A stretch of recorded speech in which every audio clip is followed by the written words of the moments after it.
안녕하세요. 오천재미 오준식입니다. 애터미가 잘 되는 이유에 대해서 이 책에서 다 확인을 해 보실 수가 있는데, 일단 애터미가 어느 정도로 잘 됐냐면 5월 16일 기사를 보니까요, 애터미가 대한민국 500대 대기업 안에 들어갔습니다. 이게 얼마나 대단한 거냐면요, 대한민국의 기업들을 좀 보면요, 중소기업이 한 660만 개 정도, 그리고 대기업은 5천 개 정도입니다. 쉽게 계산을 해봤을 때 대기업은 0.01%밖에 되지 않는다는 거죠. 그런데요, 우리가 뉴스를 보다 보면 500대 대기업 이야기를 많이 합니다. 그러니까 그 5천 개 중에서도 상위 10%에 해당하는 이런 기업들의 애터미가 456위에 랭크되는 기업을 토했습니다. 야, 이건 사실은 단군 이래 네트워크 마케팅 회사, 그것도 국내 네트워크 마케팅 회사가 500대 대기업에 들어갔다. 이것만으로도 사실 여러분들이 애터미를 제대로 알아봐야 하는 이유가 될 겁니다. 하지만 오늘은 몇 가지 내용들 소개하면서 같이 공유해보는 시간 갖도록 하겠습니다. 일단 제가 이 책을 딱 받았는데, 창업 10년 만에 매출 2조, 1,500만 회원. 근데 이 책의 비밀은 그 뒤에 보면 이렇게 아주 작은 글씨가 있어요. 거기에 뭐라고 써 있냐면, 애터미는 인세 전액을 소외 청소년을 위한 장학금으로 사용합니다. 그러니까 이 책이 팔려서 생기는 수익은 다 소외 청소년들을 위한 장학금으로 사용된다는 거죠. 그러니까 여러분들이 이 책을 사는 것만으로도 일단은 기부하실 수가 있다는 거예요. 기분이 좋겠죠. 네. 그럼 제가 이 책에 나와 있는 내용 중에 몇 가지 함께 공유해 보도록 하겠습니다. 유통업체들과의 경쟁에서 한 발 더 나아가 앞으로는 소비자와 경쟁하는 시대가 본격화될 것입니다. 소비자가 유통업체를 거치지 않고 생산자와 직접 접촉하여 구매하는 직구와 같은 형태가 이에 해당합니다. 소비자를 비롯하여 모든 업종이 우리의 경쟁자가 될 수 있음을 인식하고 미래를 준비해야 합니다. 애터미는 유통회사입니다. 네트워크 마케팅이라는 기법을 이용한 유통회사죠. 그런데 유통은 최근 트렌드를 보면요, 개인들이 얼마든지 물건을 제조업체에서 받아서 본인들이 팔기도 하거든요. 우려했던 부분은 뭐냐면, 과연 앞으로 이런 개인들의 유통 플랫폼화 속에서 또 어떤 공장에서 직거래하는 이런 유통 채널의 방식을 애터미가 역시 경쟁력을 갖추고 이길 수 있는가라는 부분이었습니다. 그런데 이 책에서 이미 애터미는 그런 흐름들을 인지하고 있고 거기에 대응하는 전략을 세우고 있다는 것이죠. 사실 애터미가 궁극적으로 추구하는 유통의 형태는 뭐냐면요, 제가 공장에 직접 가서 공장가로 물건을 사오는 것보다도 유통비를 절약해 주겠다는 것입니다. 이것이야말로 궁극적으로 우리가 애터미 유통 채널로서의 그런 존재 가치를 확실하게 끌고 갈 수 있다는 것이죠. 127페이지에 보면 애터미가 합력사들을 어떻게 생각하는지 잘 알 수 있는 에피소드가 나오는데요.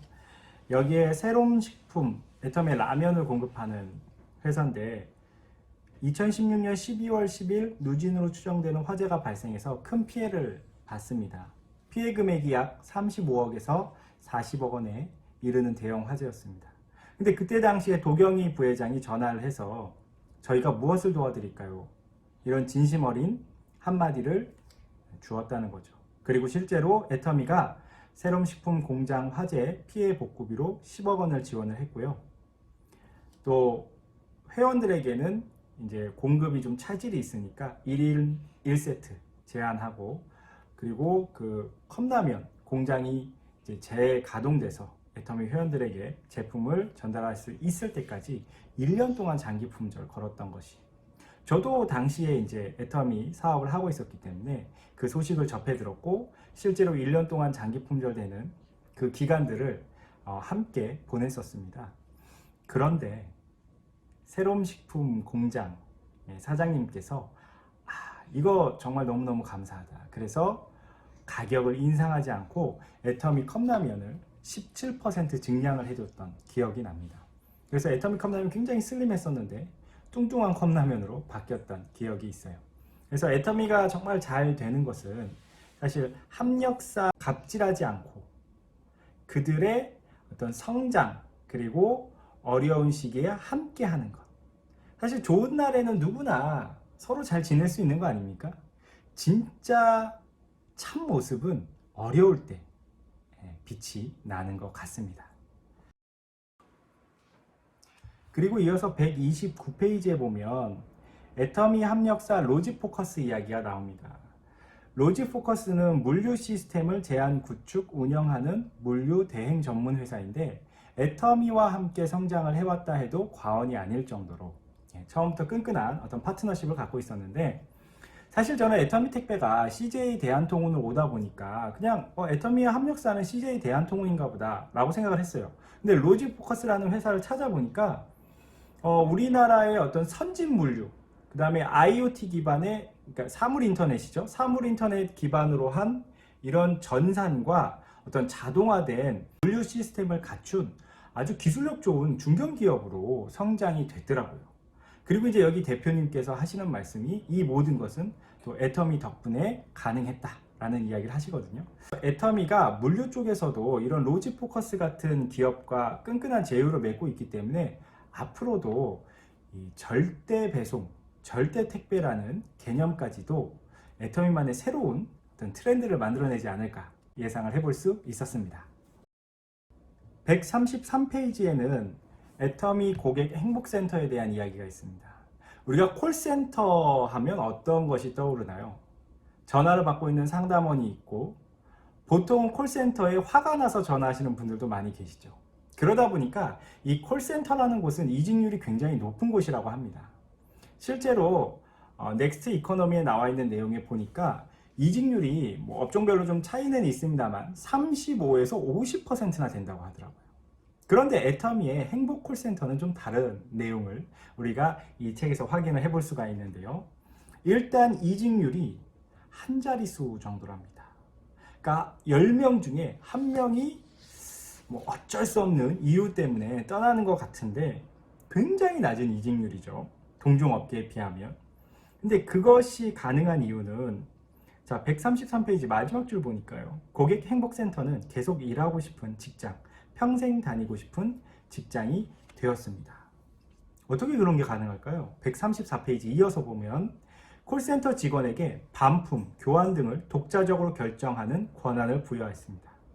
이렇듯 전적인 권한을 허락하는 것이 위험하다고 생각될 수도 있습니다. 그러나 애터미는 상담원을 100% 신뢰하기에 백지수표를 과감히 준 것입니다. 백지수표에 쓸 내용은 상담원들이 직접 정합니다. 고객의 이익을 위한 것이라면 어떠한 결정을 내려도 애터미는 기꺼이 따를 것입니다. 그뿐만이 아니더라고요. 보니까 행복드림 장학금이란 것도 있는데 도경희 부회장이 본인의 사비로 주는 장학금인데 매년 중고등학교, 대학교에 입학한 자녀에게 각각 100만원, 200만원, 500만원의 장학금을 수여한다고 합니다. 그리고 여러 가지 휴가 제도라든가 또는 주 4일제 근무를 최종적으로 하는 그런 목표를 갖고 또 출퇴근이 이루어지다 보니까 이 고객 행복센터에서 일하시는 직원분들의 어떤 만족도가 높고 또 애터미 회원들에게도 더 큰 만족감을 줄 수 있는 것이 아닌가 하는 생각이 듭니다. 157페이지에 일의 목표와 수단을 혼동하지 말자라는 내용이 있습니다. 일의 목표와 목표 달성을 필요한 수단을 정확히 인지하고 있다면 불필요한 일을 얼마든지 없앨 수 있습니다. 나사 조이는 일이 있다고 가정해 봅시다. 사람들은 동일한 시간에 더 빨리 더 많은 나사를 조이는 것을 능력이라고 착각합니다. 10초 걸리는 시간을 5초, 3초로 단축하기 위해 애씁니다. 기계를 개발한다면 1초 혹은 그보다 더 신속하게 해결하는 것도 가능할 것입니다. 그러나 나사 조이는 일을 제일 잘하는 방법은 역설적으로 나사를 조이지 않는 것입니다. 무조건 나사를 빨리 조이려 하지 말고 나사 조이는 일 자체를 없애버리면 됩니다. 나사 조이는 일에만 몰두하다 보면 왜 나사를 조여야 하는지 본래의 목적을 잊게 됩니다. 여기서 나사는 무언가를 연결하고 지지하는 수단일 뿐 이를 대체할 수 있는 더 좋은 방법을 찾는다면 더는 나사와 씨름하지 않아도 됩니다. 아무리 나사를 빨리 조인다 해도 나사를 조이지 않는 것보다 빠를 수는 없습니다. 그것이 바로 일에 대한 절대 목표입니다. 확실히 애터미는 그 일에 대해서 생각하는 방식이 회장님 자체가 일단 이런 생각을 갖고 계시고 이것이 자연스럽게 기업의 문화가 되고 사고방식을 갖고 일을 대하기 때문에 효율을 높일 수 있지 않나 라는 생각이 듭니다. 167페이지에서는 사업자들에게도 도움이 될 만한 내용이 있는데요. 여기에 일은 직급이 아닌 실력으로 하는 것입니다. 다른 의견을 가진 사람을 설득하는 가장 좋은 방법은 나의 정보와 상대의 정보를 동일하게 만드는 것입니다. 일단 같은 정보를 공유한다면 같은 관점에서 논의할 수 있고 하나의 결론에 도달할 가능성이 커집니다.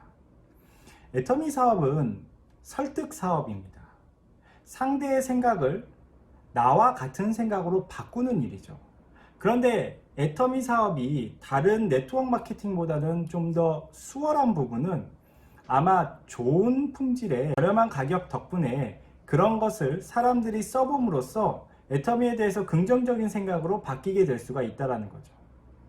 어쨌든 이 부분은 사업자들에게 상대를 설득할 때 상대와 내가 같은 정보를 가져야 한다는 것, 이런 우리에게 영감을 주는 대목인 것 같아서 공유를 좀 해봤습니다. 184페이지의 의사결정의 기준은 직원의 행복이다. 애터미는 회사 눈치 보지 말고 마음껏 아이를 많이 낳으라고 독려합니다. 둘째 자녀까지 300만원의 출산 장려금도 셋째부터는 1000만원으로 증액했습니다. 회사가 자녀의 양육을 돕겠다는 의미입니다. 야, 요즘 출산율 굉장히 낮은데 이런 건 아주 획기적이네요. 그뿐만 아니라 1인당 월 10만원씩 쓸 수 있는 복지카드를 지급하여 공연 관람 등 문화적인 여가 생활에 쓸 수 있도록 하고 있습니다. 사용되지 않은 금액은 매달 복지단체에 기부됩니다. 이러한 직원 복지제도는 모두 기업의 존재 이유가 사람의 행복에 있다는 애터미의 기업관에서 출발합니다.